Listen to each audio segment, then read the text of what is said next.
যান মায়ের একজন পুরোহিত।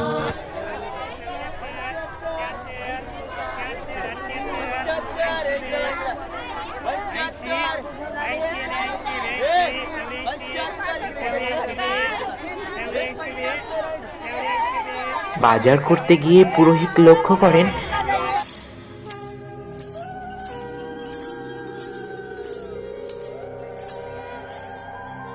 একটি 5 বছরের ছোট্ট বাচ্চা মেয়ে গায়ে কালো রং মেখে, চোখে লাল রং মেখে, পুরো মা কালীর মতো সেজে ভিক্ষা করছেন। সেই বাচ্চা মেয়েটি সবার কাছে ভিক্ষা চাইছে, যে যেরকম ভাবে তাকে ভিক্ষা দিতে পারে। একটা টাকা দে না, আমার খুব খিদে পেয়েছে রে, আমি 2 দিন ধরে কিচ্ছু খাইনি। মা শ্যামসুন্দরীর যে পুরোহিত, তার কাছেও সেই বাচ্চা মেয়েটির ভিক্ষা চাইতে গেলেন এবং বললেন, এই শুনছিস, দে না, কি হলো? একটা টাকা দে না, ধুর, কি হয়েছে? একটা টাকা দে না, আমার খুব খিদে পেয়েছে রে। যা যা গিয়ে খেটে খা। তখন সেই পুরোহিত বাচ্চা মেয়েটিকে ধাক্কা মেরে ফেলে দেয়। বাচ্চা মেয়েটি উঠে দাঁড়িয়ে বলেন, আরে বাপু, যদি কাজই পেতাম তাহলে কি তোর কাছে ভিক্ষা চাইতে আসতাম? এরপর বাচ্চাটি চলে যায়, আর পুরোহিত তার পছন্দের মতো মায়ের ভোগ করবার জন্য মিষ্টি, চাল, ডাল সব কিছু কিনে আনেন, অনেক বেশি বেশি করে। সেই দিন মায়ের অন্নভোগের ব্যবস্থা করা হয় এবং প্রচুর ভক্তের সমাগম হয়, কারণ সেদিন ছিল মহালয়ার পূর্ণ লগ্ন। এই মন্দিরের নিয়ম হলো প্রতিটি অমাবস্যার অন্ধকারে দেবীর পুজো হয়।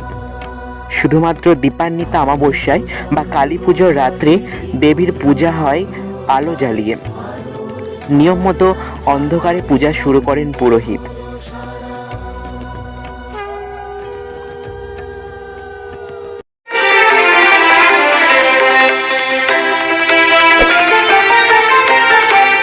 মা তোর কত রঙ্গ দেখবো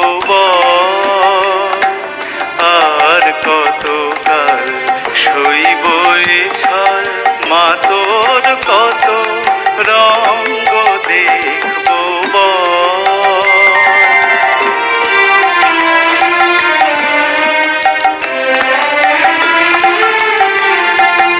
কখন মা রূপ দেখি তোর এলো ভেসি সর্বনাশী। কখন মা নয়নে তোর, কখন মা নয়নে তোর শাসন স্নেহের অমল হাসি।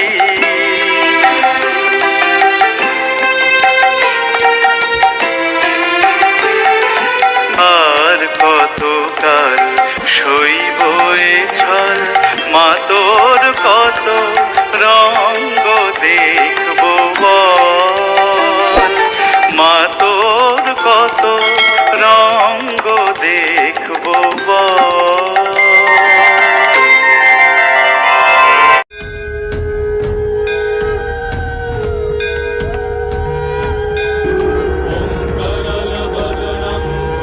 পুজো চলতে চলতে হঠাৎ পুরোহিত লক্ষ্য করেন যে মহাদেব আছে, অথচ মা নেই।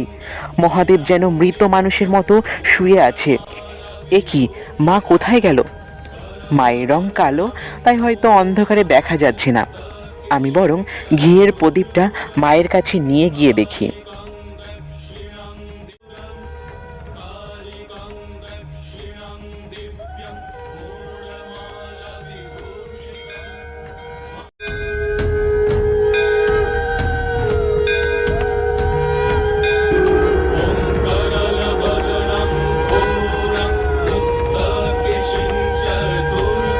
কে কে কে কে কে কেউ আছেন? মা নেই, মহাদেবও যেন মৃত মানুষের মতো আছে। কেউ কি আছেন? কেউ কি আছেন? পুরোহিত ভয়ে 2 পা পিছিয়ে আসে। সেই মুহূর্তে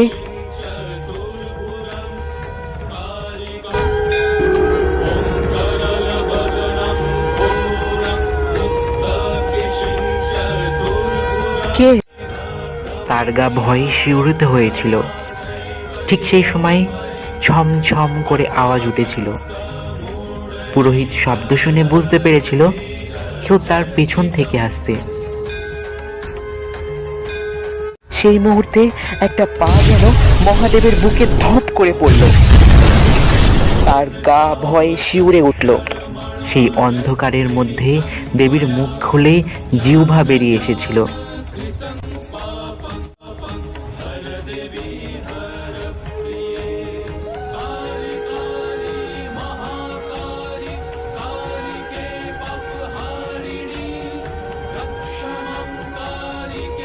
চাল কলা খেতে দিবি না আমায়? এই দেখে পুরোহিত অজ্ঞান হয়ে গিয়েছিল।